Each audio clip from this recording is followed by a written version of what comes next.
జిల్లా మైదుకూరు నియోజకవర్గంలో తెలుగుదేశం పార్టీకి వ్యతిరేకత కలిసొచ్చిందా? ప్రతిపక్ష పార్టీపై సంధించిన ఆరోపణలు ఫలించాయా అంటే అవుననే సమాధానం వస్తోంది. కాలం కలిసొచ్చి రావడంతో ఓ నేత ఎమ్మెల్యేగా ఎన్నికయ్యారు. అయితే ఆయన జీవితం మారింది, కానీ ఇచ్చిన మాట చేసిన ఆరోపణలకు తూచ్ చెప్పేశారన్న విమర్శలు కూడా వెల్లువెత్తుతున్నాయి.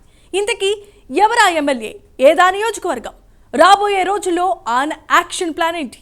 Watts the story?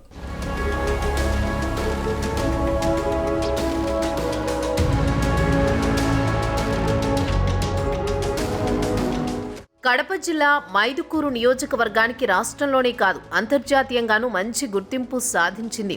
అంతేకాదు బ్రిటిష్ కాలంలో నీటి కొరత నివారణ కోసం నిర్మించిన కేసీ కెనాల్ ఈ నియోజకవర్గం గుండానే ప్రవహిస్తోంది. ఇక్కడ పండించే కేపీ ఉల్లి విదేశాలకు ఎగుమతి అవుతుందంటే ఈ నియోజకవర్గం ఏ స్థాయిలో పేరుగాంచిందో అర్థం చేసుకోవచ్చు. కళాకారులకు నిలయంగా ఈ నియోజకవర్గం అని చెప్పవచ్చు.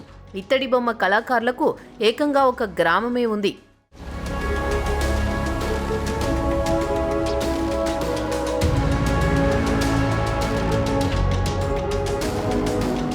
ఇక జిల్లా రాజకీయాల విషయానికి వస్తే అప్పటి వరకు సమితిగా ఉన్న మైదుకూరు నియోజకవర్గంగా ఏర్పాటైంది. నియోజకవర్గం తొలి ఎమ్మెల్యేగా ప్రజా సోషలిస్ట్ అభ్యర్థి బొమ్ము రామారెడ్డి ఎన్నికయ్యారు. రెండవ పర్యాయం స్వతంత్ర అభ్యర్థి పెలకోలను నారాయణరెడ్డి ఎమ్మెల్యేగా ఎన్నికయ్యారు. దీంతో నాటి నుంచి నేటి వరకు జరిగిన ఎన్నికల్లో 7 సార్లు కాంగ్రెస్ పార్టీ, 3 సార్లు టీడీపీ, 2 సార్లు వైసీపీ, ఒకసారి స్వతంత్ర అభ్యర్థులు గెలుపొందారు. అప్పట్లో రాష్ట్రంలో ఎన్టీఆర్ ప్రభంజనం కొనసాగుతున్నా కూడా అక్కడ మాత్రం కాంగ్రెస్ పార్టీ అభ్యర్థి డిఎల్ రవీంద్రారెడ్డి విజయం సాధించడం విశేషం. డిఎల్, శెట్టిపల్లి కుటుంబాల మధ్య ఇక్కడ పోటీ తీవ్రంగా ఉండేది. ఇద్దరి మధ్య వర్గపోరు తీవ్రతరం కావడంతో అప్పటి వరకు టీడీపీలోనే కొనసాగుతూ వచ్చిన శెట్టిపల్లి రఘురామిరెడ్డి చివరికి పార్టీని వీడి వైసీపీలో చేరిపోయారు.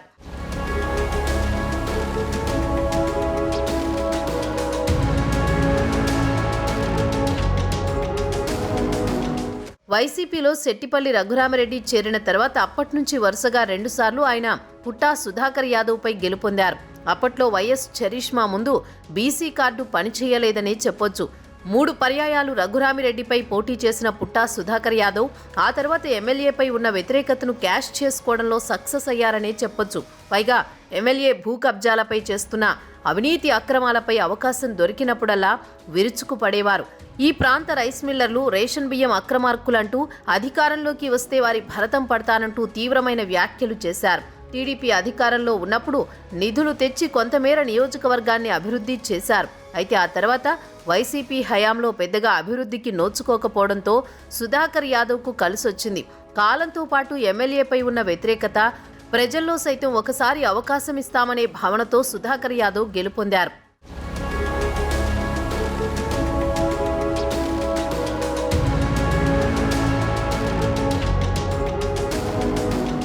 ఎమ్మెల్యేగా ఎన్నికైన తర్వాత పుట్టా సుధాకర్ యాదవ్ ఇప్పటి వరకు తాను చేసిన ఆరోపణలపై పెద్దగా స్పందించడం లేదట.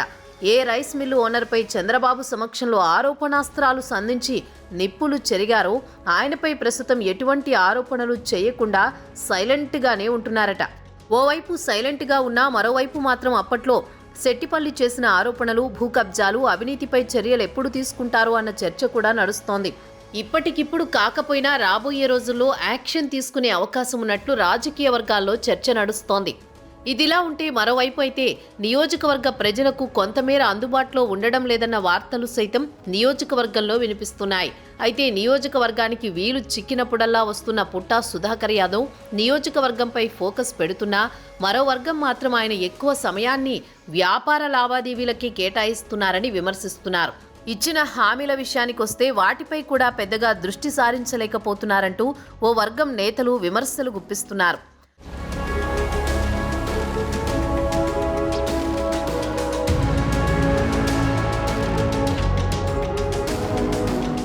కాలంతో పాటు ఎమ్మెల్యేపై వ్యతిరేకత కలిసొచ్చి ఎమ్మెల్యేగా ఎన్నికైన సుధాకర్ యాదవ్ రాబోయే రోజుల్లో నియోజకవర్గాన్ని మరింత అభివృద్ధి చేస్తారనే ఆశలు ప్రజలను ఊరడిస్తున్నాయి. అయితే ఆయనపై మరో వర్గం చేస్తున్న విమర్శలు కొంత ఇబ్బంది కలిగిస్తున్నా ఆయన మాత్రం వాటిపై పెద్దగా స్పందించకుండా తన పని తాను చేసుకుంటూ ముందుకు వెళుతున్నారు. రాబోయే రోజుల్లో యాక్షన్ ప్లాన్ తప్పకుండా ఉంటుందన్న చర్చ నియోజకవర్గ పొలిటికల్ సర్కిల్స్లో సాగుతోంది.